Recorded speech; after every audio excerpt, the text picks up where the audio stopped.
Hey, everybody. Welcome to another episode of the Rooster Stone Show. Stone Show. Dude, an absolutely worthy attempt. It's glorious. Hey, we got a great new show for you today, right? Rob's idea. We are doing what we call one hit under the radar. We're taking a one-hit wonder band, and we're going to choose another of their songs that we really dig. And then that's it. That's the thing, right? It's not complicated. It's glorious. So let's get right at it, brother. It is glorious. It is. I love this idea. I'm like so excited about this episode. I like that we both had ideas that just started popping off. So Boom, boom. The first one I thought of was Better Than Ezra. Their hit song was good, but the song I prefer is In the Blood. It's always been one of my favorite songs from the 90s. It's the first track on the album. Good is the second track. And what I realized doing this is a lot of these songs were either the first song or the song right after. You know, they hung right next to each other on the album. So I think that probably played a part, at least for me, in why these songs resonated so much. Sure. So it grabs you from the very first hits, and I think that's why, you know, that album just kicks off like that. I love the sound of his voice and the melody and the lyrics during the pre-chorus section. It's this almost like pleading sound in his voice that, you know, you just feel the emotion in the song, and I love it. Dude, I have played Good so many times, I can't even count.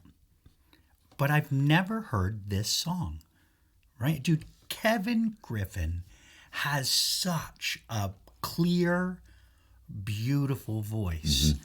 It was like, it shocked me. I mean, it's good on Good, right? But it's better on this song. Yes. I love this song. Absolutely love it. Never heard of it. That was good. Yeah. It's really good. It's in the blood. It's good. Yeah. Dude, it's so horrible. All right. Dude, no, that is a great song and a great lead-off hit because that is a classic one-hit wonder band who probably has a ton of other really great songs, as so many do. So my first one-hit wonder band, I chose The Church. They were famous for Under the Milky Way. Right? And I chose for my Under the Radar tune, The Unguarded Moment. Honestly, I could have picked at least 10 other tunes here. I absolutely love The Church. I love the sound, the baritone bass vocals, which I think are very unique. This song is from their debut album, 1981. So it has a much different and sort of less polished sound than Under the Milky Way, which was a song from their fifth album released in 1988. This type of music is the soundtrack to my childhood, and it reaffirms my ongoing belief that every rock band that comes out of Oz is top-notch. I mean, I have not currently found a band that doesn't meet that. Wow. That's a good point. Okay. There it is. All right. Well, I mean, Under the Milky Way is an acoustic staple for me in my show. It's very rare that I can find a song that I can perform in the original key. It's right there for me. Perfect for you, yeah. So, but this is a great song, and I'm happy you put it on my radar. I didn't realize until just now the difference in time between the two songs, which makes a lot of sense. But I love the Rickenbacker 12-string and that halftime section towards the beginning of the song. And they only do it the one time. Yeah. Like it could have easily been overdone, but I think the way they used it just really worked. They do tons of that kind of stuff in their music. I mean, it's really thoughtfully done. Yep. And I think, you know, we have to understand too that though The Church was a one-hit wonder here in America, they were, you know, a bigger band in Australia. So they got tons of music, and it's all really good. So, yeah, there it is. That's my first song. Excellent. So what do you got for number 2? So my next one is the band Fastball, and their popular song was The Way. And my Under the Radar song is Fire Escape. Again, The Way was the first song. on the album. Fire Escape was right after. I'm pretty sure it was my sister that turned me on to this song. It's the second song from the album, and it just never really took off. And the band never really took off, and I'm not sure why. I don't know if it was one of those things with the timing, but as a Beatles fan and as just a melodic music fan, I think Fire Escape is a perfect pop song. It really is. And I'm so glad you chose this song, because this was actually the first song I thought of when we talked about this idea, right? But really, any song on this album would have done fine. Out of My Head is another good one. These guys kind of got the shaft. It's like you said, they were a really good band. And sometimes a number one hit can kill you. And I think that's really what happened. I remember they took out this ad in Spin magazine. I don't know if it was in other magazines too, but I used to get Spin back in the day. And they took out this ad, and the ad literally said, just because we have a number one hit doesn't mean we suck. Buy our album, right? And dude, I mean, that was awesome. Now, I never did buy their album, so maybe I contributed to all this, but I have listened to it over the years, and it's awesome. It's a really good album, like cover to cover. Yep. So yeah, there it is. This song is exactly why this show's a great idea. Thank you. Right? Because it's like it gives these guys another chance. This is a really good band. Yeah, check out Fire Escape. Check out Out of My Head if you don't know that. But like Chris said, the whole album is... Yeah. Oh, dude, such a good one. So for my second song, I'm going to as I often do, I have chosen the band Alphaville. They are famous for their song Forever Young, which was in 17 movies. It was also my class song from 1993 at the graduation, Lampeter Strasberg High School. I chose the song, though, Big in Japan. As someone who grew up in the early 80s, new wave music holds a nostalgia for me that few things do. Personal memories, some are quite dark, but also the historical memories tied to it. The genuine fear of nuclear Armageddon between the United States and the Soviet Union. It was real when we were young. That was a real thing, right? It's not something that was sort of over embellished or whatever, right? And actually, if you look back on some memoirs from some people who held positions of power, we were a lot closer to some of those things than even we thought at the time. But it colored everything with an urgency that no one who did not live through it can understand. And the synthesizer textured its backdrop. I hope someday children can grow up without these fears that seemed so normal to us as kids. Big in Japan was always my favorite song on the album Forever Young. The lyrics are they're alive, and you can close your eyes and you can imagine that the eastern sea's so blue. I love that lyric. I love this song, Big in Japan. I'm curious, when you talk about Forever Young, are you thinking of the faster version or the slow melodic one? I'm thinking of the one from the album. I'm just curious which that's one that is.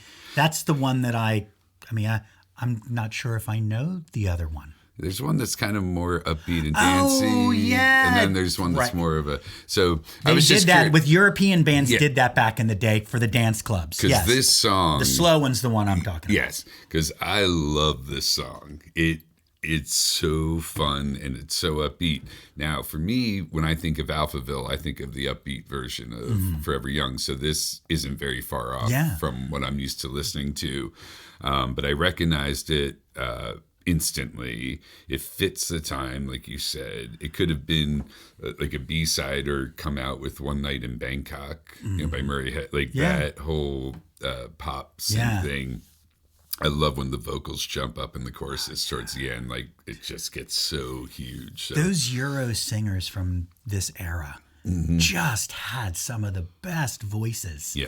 I mean, they really did. And his voice is no exception. I mean, he is crooning on this song. Yeah. And you can, it's one of those things where you definitely hear the accent in his voice. Oh, yeah.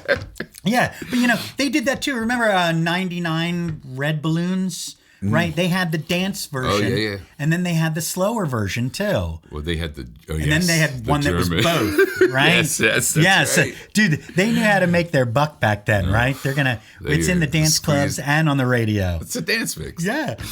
So, it's what is it? The 9-inch disco mix, yes. or whatever, yeah. The 12-inch 12-inch, yes. There it is. So, hey, there's my second song, right? Alphaville, big in Japan. Check it out. Oh my goodness! Dude, we're at your last song, yeah. Oh, it's crazy. All right, so this is one that everyone is gonna know the popular song. So this is a band called Semisonic. Their popular song was "Closing Time," and their under the radar song is called "Singing in My Sleep." "Closing Time" became the last song for a lot of cover bands back in the 90s, and I could never hear that song again, and it wouldn't be too soon. Yet I will strangely get up and jam with it every time I hear it. Yeah. So memories. I don't put it on, but if it's playing, I'm not running away either. That's so funny. But I have my own issues, but that's yeah. But "Singing in My Sleep" is a great pop song, and it brings back a lot of memories for me being in cover bands, playing at the Jersey Shore, 97, 98, 99, just really great times in my life. So this is a fun one to listen to. Dude, Closing Time again. There's some songs where it's just like, oh, you groan, right? You just groan. Dude, Closing Time is a great song. Yeah. I mean, it was overplayed, without a doubt. But it was overplayed because it was a good song, right? I remember we tried to, back in the day, we were an original band, but we were trying to play more covers so we could get more gigs, right? And so we had this, this summer, we're going to learn all these songs, right? I think we called it Operation 4th of July, right? And so we're trying to learn all these songs, and Closing Time was one of them. And I remember the first day we brought it in, our piano player played that little hook, the piano hook, with his nose. And that was when we decided, we're not doing this one. There were some depths that we were apparently unwilling to traverse at that point. Once he did it with his nose, we were like, all right, I guess we'll try another one. I had to do both parts. I was bet. playing guitar. Yeah. Yeah. Oh, I bet you did. But dude, Dan Wilson has a really great voice. It's a very unique voice. It's a very straight voice, right? I mean, it wasn't, a lot of the bands from that era had sort of that Eddie Vedder, they all wanted to sing and he didn't do that. And I appreciated that.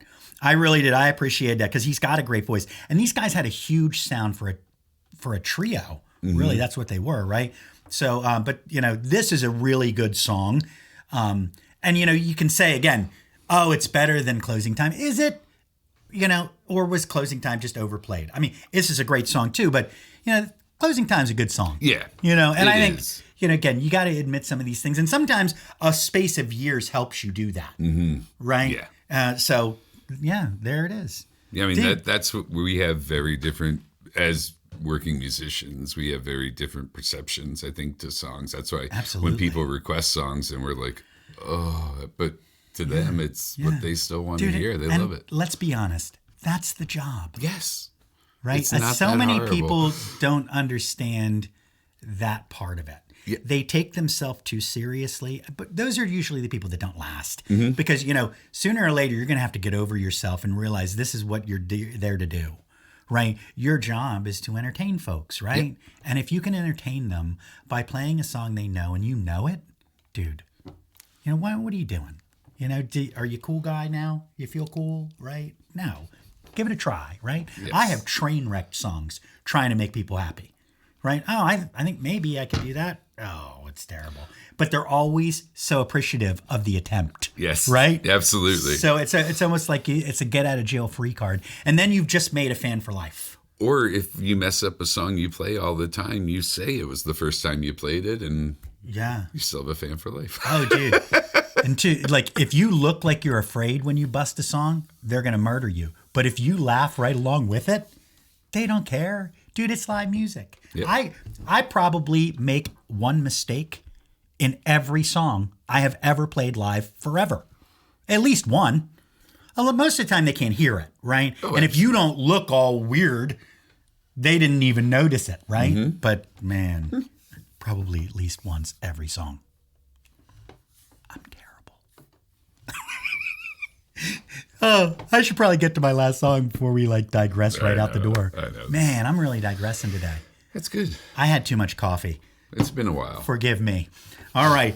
The last song for me, I chose The Outfield. Everybody knows the song Your Love. I mean, how many people out there has not held someone's hand while roller skating to this song?